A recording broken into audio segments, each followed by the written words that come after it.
Hey, Happy New Year. My goodness. It's the 2nd of January 2021 today. So we made it. We made it into this new year. I am in my office slash son's playroom slash workout room slash everything kind of happens in here sort of room. But it was the quiet place. So just ignore everything in the background.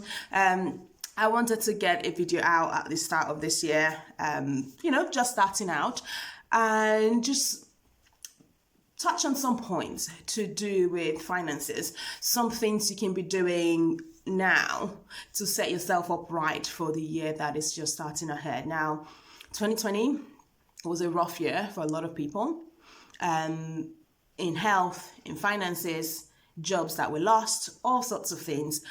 And so things are going to be a little bit different. Things are going to be a little bit tougher, starting out this year. And it's even more important that our planning is on point and that we actually take some time to think about what we want things to be like and how we're going to get there as much as we can control. Not everything is in our control here in the UK where I am. It almost feels like in some way the management of the pandemic is sort of going backwards. We're going back into lockdown. There's talk of schools being closed again. And that's going to impact a lot of people. And so something that I've been doing in the last few days, because I've taken some time off work, this is what I like to do at the start of the year. So take some time out that's going to be for reflection as well as for planning ahead. So if you don't have a system in place to get a snapshot of where you're at financially, I would say it's time to get something like that in place. Whether that's pen to paper, whether that's an Excel spreadsheet, just some way for you to get an overview of your financial health. So call it your net worth, where you can get a quick snapshot of, okay, how much do I have? How much debt do I have? What's the difference between the two? If things were to get even worse than they are now, where am I at? Personally, I have had to revisit what is my fighting number. And by that, I mean, what is the basic bare minimum that I need to ensure that my bills are going to be paid, I'm going to be fed, I'm going to have somewhere to live. And if you're having any debt, any minimum payments are going to be made. Because that has changed for me. And so I've had to spend some time in the last few days going back and looking at that number. What is the new number? And having that on here to the point where, if someone wakes you up in the middle of the night and asks you, what's your fighting number? You know that. So now is the time to revisit that. Revisit what that is, in addition to the first point, which was looking at your net worth, which is how much do you have? How much do you owe? What is the difference between the two? If you're like myself, where you have a child, I know we don't like to think about this, but do we have things in place where they're going to be okay if anything were to happen to us? Life insurance, things like that. If that's not in place, having that in place, looking at what things we have set up, even if it's not kids, any families or people that you have responsibility for, are they going to be okay? And making things, set up as easy as they can be. So net worth, looking back at your fighting number, and then thinking ahead to, okay, what sort of income would I like to have for this year that's coming up? Whether that's through a job you already have, something that you're going to look into getting started, what you want to add on to that. It's like part of the monthly budgeting that we do, but sort of even projecting that further down the line. What would you like your finances to be at the end of this year, for the year, during the year? It's that sort of planning ahead. So when you look at what you expect to have coming in, are you happy with that? If not, what are you going to do to start putting plans in place to make that happen? There's something about the start of the year that feels like you get a fresh start. It's a clean slate. You can start again. There are a lot of opportunities out there. And that is, again, part of the reason why, I take that time out at the start of the year just to think and to plan ahead. And you don't need to take time off if you're not able to do that. The weekends, like I'm putting this up now, is a good time to do that. Not necessarily executing it straight away, but at least to brainstorm and see what ideas are out there. Now, it's important, though, once you've brainstormed, when you settle on something, to follow it through, right? To follow it through, to give it the best chance. It's no point trying for a few days, a few weeks, and then give up and say it doesn't work.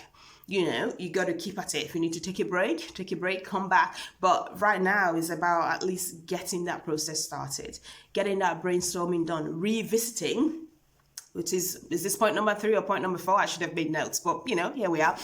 Revisiting an assessment of what skills do you have versus what interests do you have, and the intersection of those two will be potentially where the magic happens.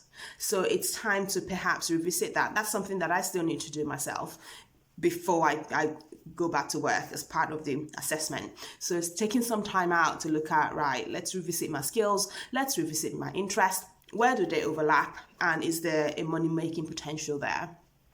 Gone are the days, well, I think it is, where we can just rely on one stream of income. It's so important to give ourselves options. If there's anything 2020 has taught us, is that things can change so quick.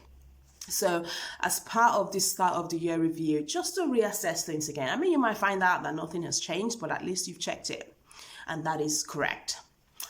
What else was I going to touch on? With financial goals, if you'd listened to me for any length of time, you know that giving is part of, if I don't have giving as part of my financial plan, it isn't complete. Not only does that do good, of course, for the people that are on the receiving end of that, but there's something it does for you mentally as well. When you can give, it puts you in a place of abundance, and that's where you want to start with.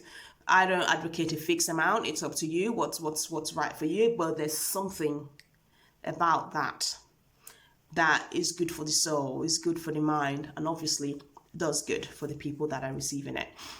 So just an overall financial check, an overall financial health check on where am I at, honestly, where do I want to go, how am I going to get there? And then you start the year as you mean to go. As always, if you've listened to me for any length of time, you know that I do money management coaching, so I'm still open to taking clients.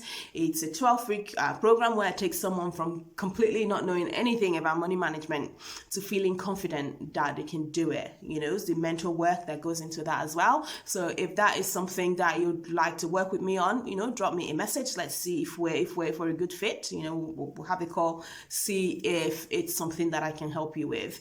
I work with women currently. Maybe in the future I might extend that, but at the moment I work with predominantly women, just because I know them better, right? Nothing against men.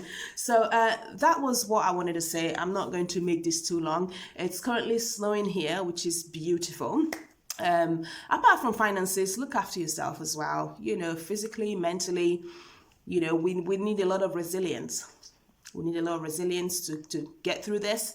Planning, if you don't have a diary, a journal, a planner, let's call it that, a planner. I think that's what I meant to say. You know, get one just to keep you on track. Yeah, you know, if you're using one on paper or on your phone, just some way to keep track of the things that you need to do. Get that in a format that you're going to stick to, that's going to work for you. And look after yourself. Like I said, I have started with some yoga this year at the start of every year, just something to get into a routine in terms of mental and physical fitness.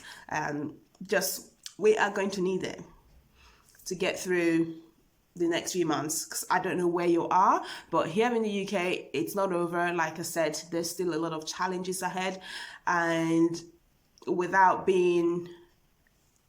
having our health, right, the finances, it's not going to work. So it's a holistic thing.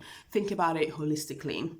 While the area that gets me excited is the financial planning, I do realize that it's a complete package. So look after yourselves, okay? That was it from me. I'm going to go get on with the rest of my day now, but I just wanted to leave that on here, and let me know what you find useful. Share this video with anyone that you think will be beneficial for, you know, like, comment, you know, thank you to everyone who's kept engaged and subscribed. It's fantastic to have you here, and I hope this provides value. All right. Look after yourself. Have a wonderful rest of the day. And again, a happy new year. We are here. Let's make it a good one.